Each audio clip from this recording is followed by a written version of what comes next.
Assalamualaikum ayah bunda, semoga kita semua dalam keadaan sehat walafiat ya. Kali ini calon guru masa depan akan berbagi informasi tentang bahaya memukul anak. Hai, sahabat yang lahir di era 90-an ke bawah, kalian pernah tidak dipukul saat nakal? Jika iya, komen di bawah ya. Nah, bagi kamu yang lahir di era milenium, jarang dong kalian mendapatkan pukulan dari orang tua. Kalaupun masih ada, yuk bagi pengalaman kalian di kolom komentar. Tahukah ayah bunda, memukul anak akan memberikan efek negatif loh. Berdasarkan laporan UNICEF, memukul anak akan memberikan dampak buruk kepada psikologis anak tersebut. Nah, apa sajakah dampak tersebut? Baik, yang pertama adalah anak mengalami trauma. Menurut The American Academy of Pediatrics, trauma dapat terjadi akibat anak sering dipukul dan dimarahi. Dalam istilah medis sendiri, kondisi ini disebut dengan Post Traumatic Stress Disorder, kemudian disingkat menjadi PTSD. Nah, jika mengalami PTSD, anak akan mengalami beberapa gejala seperti berikut. Pertama, susah tidur, kemudian mudah marah yang meledak-ledak, konsentrasi menurun, daya ingat terganggu, mudah terkejut, sering melamun, serta selalu merasa curiga dan ketakutan.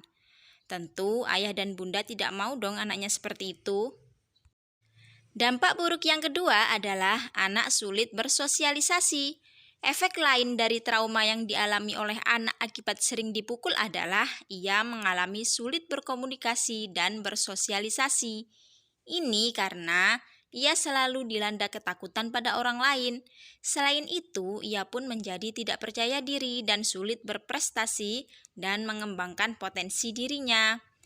US Department of Health and Human Service menyatakan bahwa memukul dan membentak anak dianggap sebagai pelecehan fisik dan verbal, sehingga dianggap melanggar hak-hak asasi anak. Bijak ya ayah bunda dalam memberikan tindakan kepada anak agar hak asasi mereka tetap terjaga. Kita lanjut pada dampak buruk yang ketiga, yaitu mengalami gangguan perkembangan otak. Ayah bunda mungkin menganggap usia balita belum memahami situasi sehingga dengan mudahnya memukul anak. Padahal pada usia ini otak berkembang lebih cepat daripada organ lain loh. Oleh karena itu, dampak sering memukul anak balita maupun anak yang berusia lebih dewasa berhubungan langsung dengan kecerdasannya. Hal ini telah dibuktikan oleh sejumlah penelitian, salah satunya yang diterbitkan oleh jurnal Infant and Child Development. Pada penelitian tersebut dilakukan perbandingan antara anak usia 3 tahun yang sering menerima pukulan atau tamparan dengan anak yang tidak. Hasilnya menunjukkan bahwa di usia 5 tahun, anak yang sering dipukul memiliki kecerdasan yang lebih rendah daripada yang tidak dipukul. Dampak yang keempat adalah membuat anak sulit belajar. Tidak hanya pada balita loh, penurunan kinerja otak juga dapat terjadi akibat memukul anak usia sekolah. Akibatnya, ia menjadi sulit memahami pelajaran.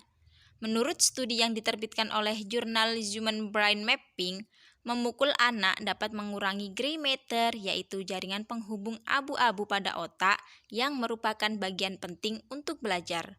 Selain itu, akibat sering dipukul dan dimarahi, anak menjadi sulit mengembangkan diri.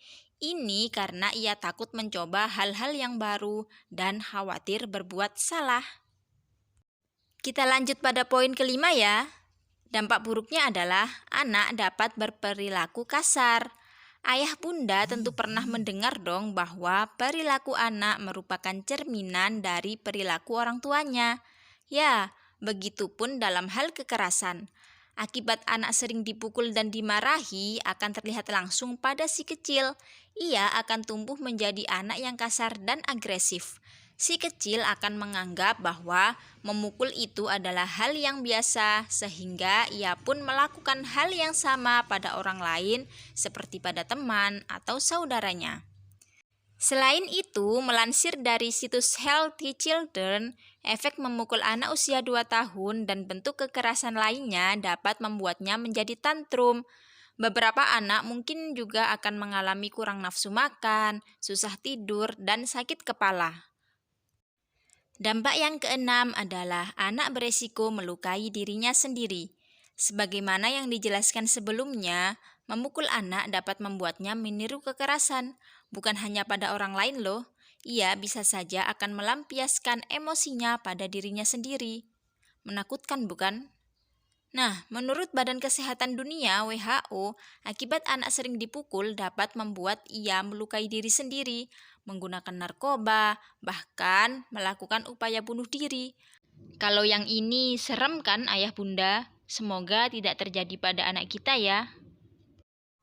Oke, kita lanjut pada poin ketujuh. Anak kabur dari rumah. Hayo, siapa yang sering kabur dari rumah setelah dipukul? Ternyata sikap orang tua yang sering memukul anak akan membuatnya ketakutan dan tidak nyaman tinggal di rumahnya sendiri. Akibatnya, anak berupaya untuk lari dari rumah karena takut bertemu dengan orang tuanya. Padahal, rumah seharusnya menjadi tempat yang nyaman dan orang tua seharusnya menjadi sumber kasih sayang. Ketika semua itu hilang dalam hidupnya, jiwa anak akan kosong dan kekurangan kasih sayang. Oke, dampak buruk yang terakhir adalah beresiko pergaulan bebas. Seperti yang dijelaskan sebelumnya ya, akibat anak sering dipukul dapat menyebabkan ia menjadi tidak betah di rumah. Pada usia pubertas, hal ini beresiko membuatnya terlibat dalam pergaulan bebas karena mencari pelarian di luar rumah. Menurut WHO, kondisi ini dapat menyebabkan anak melakukan hubungan seks di usia dini, hamil di luar rencana, mengalami penyakit menular seksual, dan masalah reproduksi lainnya. Sebagai orang tua, Anda tentu saja tidak menginginkan hal ini terjadi pada si kecil dong. Ayah Bunda, masihkah ingin memukul buah hati kita? Ini kan hanya teori ya, faktanya tidak demikian. Nah, selain memukul, silahkan Ayah Bunda lakukan cara berikut terlebih dahulu. Pertama, terapkan hukuman yang wajar, bermanfaat, dan sesuai usianya, seperti membersihkan kamar mandi, menulis kalimat permohonan maaf, atau yang lainnya. Kemudian, cara yang kedua adalah bangunlah komunikasi yang baik dengan anak, agar ia lebih dekat dan mudah menuruti perkataan orang tua. Ketiga, buat aturan yang disepakati bersama agar ia merasa bertanggung jawab tanpa harus memukul anak. Selain itu, perlu ayah dan bunda perhatikan untuk selalu menjaga emosi dan menahan amarah saat menghadapi anak. Sebisa mungkin bersahabatlah terhadap perilakunya dan maafkanlah kesalahannya, apalagi jika kesalahannya tidak terlalu berat. Itulah beberapa informasi yang bisa dibagikan calon guru masa depan tentang bahaya memukul anak. Semoga bermanfaat ya. Sampai jumpa di informasi berikutnya. Assalamualaikum warahmatullahi wabarakatuh.